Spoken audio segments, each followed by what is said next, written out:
Salve galera do mountain bike, beleza?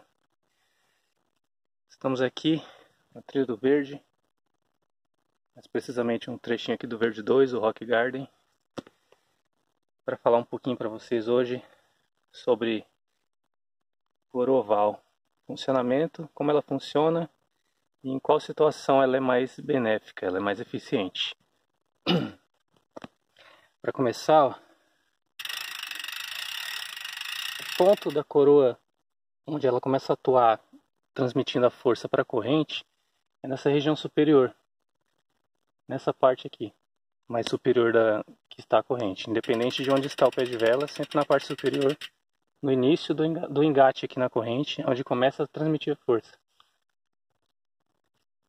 Então, nesse sentido, esse conjunto pé de vela, movimento central, coroa e corrente, ele atua como uma alavanca de segunda classe, uma alavanca interresistente, ou seja, a resistência ela vai se encontrar entre o ponto fixo e o ponto de força, que no caso é o pedal. Independente do lado que a gente está pedalando. Se estiver pedalando com o pé esquerdo lá, vai estar exercendo a força também na parte superior, então continua sendo uma alavanca interresistente. Independente, considerando esse raciocínio de que o pé de vela é uma alavanca com relação à corrente, a gente considera, a gente pode usar como exemplo um carrinho de mão. O carrinho de mão também é uma alavanca interresistente, ou seja, tem até um exemplo aqui, eu fiz um carrinho com a pedra aqui. Considere que esse toquinho seria como se fosse a roda do carrinho de mão, aqui uma pedra, que seria a carga, e aqui os braços, os cabos do carrinho de mão. Se a pedra está mais para frente, mais próximo do eixo, do ponto fixo, fica mais leve, fica mais fácil de erguer o carrinho de mão. Agora, se a carga está mais próximo do ponto de força, fica mais difícil, fica mais pesado, torna-se mais pesado. É o mesmo princípio das coroas.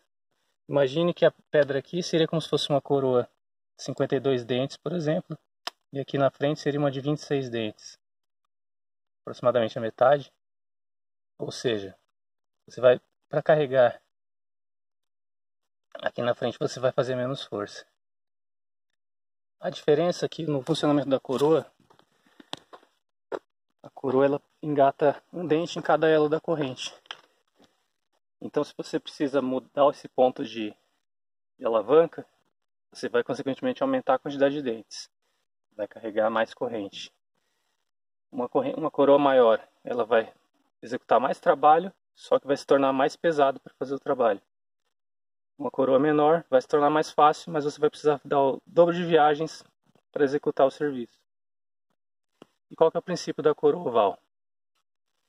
Ela tenta simular uma alteração desse ponto resistente da corrente.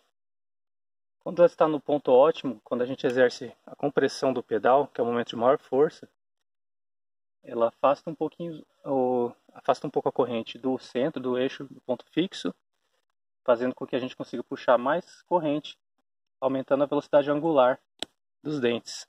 Então a gente puxa mais corrente. Agora, quando a gente está no ponto neutro, que é quando o pé está passando por cima, iniciando uma nova compressão, e o outro pé está passando por baixo, ela fica mais curta, fica mais baixa, mais próximo do ponto fixo, tornando mais leve esse momento. Ou seja, ela otimiza o momento que a gente tem mais força, a gente coloca mais força no pedal e alivia o momento que tem menos força, menos potência na pedalada. A galera fala, não faz a menor diferença. Não, existe toda uma física por trás disso, ninguém construiu isso à toa. Sim, funciona com algumas pessoas, com outras não funciona. E eu vou explicar já por que também. Por exemplo, se a pessoa pedala com uma cadência muito alta, independente do ciclista, se você estiver utilizando uma cadência alta na bike, você não vai sentir diferença.